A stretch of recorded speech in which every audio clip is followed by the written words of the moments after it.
one visit around Brent, a borough in the northwest corner of our capital, and I think it becomes very clear what the biggest change has been over the past 70 years. The vibrant silk fabric shops down Ealing Road, the aroma of spices and Caribbean flavours that infiltrate your nose in Willesden, the pubs surrounding Wembley Stadium that are practically filled to the brim, cheers and chants on game day. There is no surprise as to why Brent was named London's Borough of Culture in 2020. The different waves of immigration that have occurred in my community, coterminous with Queen Elizabeth II's 70-year reign, have established my area as a place which celebrates diversity and multiculturalism. The story of change starts in the late 1950s. The area we now call Brent was first established as a refuge for those facing hardships in their own countries. The Brent Archives state that in the 1950s, the political shift in the Middle East caused many Jews and Arab countries to move to the UK. As the area which previously held the British Empire exhibition in 1924, Brent was viewed as the ideal spot for ethnic minorities to settle down and exploit London's job opportunities.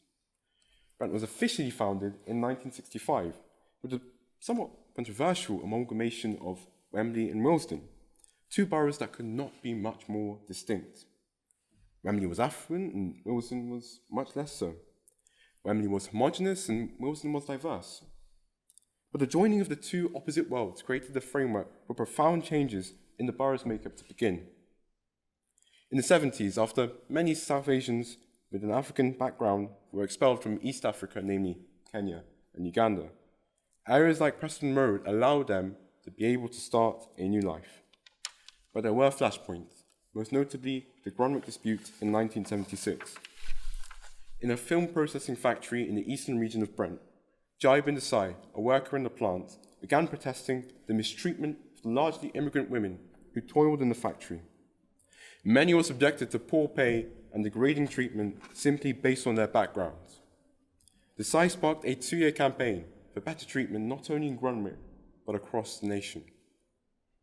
Although the 137 workers at the core of their campaign were sacked, the legacy of challenging stereotypes from immigrant workers and for standing up for workers' rights more generally endured long after the pickets ended. Over time, Brent has spawned remarkable people, such as George the poet, the Wilson-born author Zadie Smith, or community champions such as Jawahir Roble, England's first female Muslim football referee. Today, the borough has thriving Polish, Romanian, Irish, Asian, Caribbean, and Brazilian communities, a true reflection of modern Britain. This remarkable level of diversity has come with a multitude of health concerns in recent decades. TB, FGM, and type 2 diabetes rates exceed the national average. Why? Many health issues tend to be more prevalent in ethnic minority communities, of which Brent is a proud overrepresentative of. 7 out of 10 Brent residents come from an ethnic minority background. But over the years, funding cuts during the austerity of the 2010s have impinged on the borough's ability to cater for its myriad health exigencies. The main government grant that the borough receives has fallen by 79% over the last decade. With cuts comes vulnerabilities. With vulnerabilities comes consequences. During the first wave of the pandemic, Stonebridge, the most impoverished part of the borough, endured one of the worst death per capita rates of COVID-19 in the nation. This damning statistic may be enough evidence to show the real effect of change. There is, however, a way in which our diverse community has come together in order to challenge and hopefully sever the tie between poverty and immigration. 150,000 core items of PPE were supplied during the first wave towards local hospitals, and local Mindeers and churches have assisted in the COVID effort. Charities such as the Young Brent Foundation are reaching out to the most disadvantaged during these times. And finally, the Brent Environmental Network aims to build on the Council declaring a climate emergency by inspiring local action. Despite the unorthodox beginnings that our borough has had, and the immense changes that have spun its existence, time and time again, Brent has been a beacon for what a modern Britain looks like. All different, yet all together. Thank you.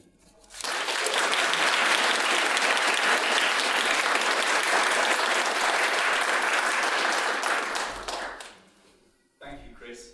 What would you say, of all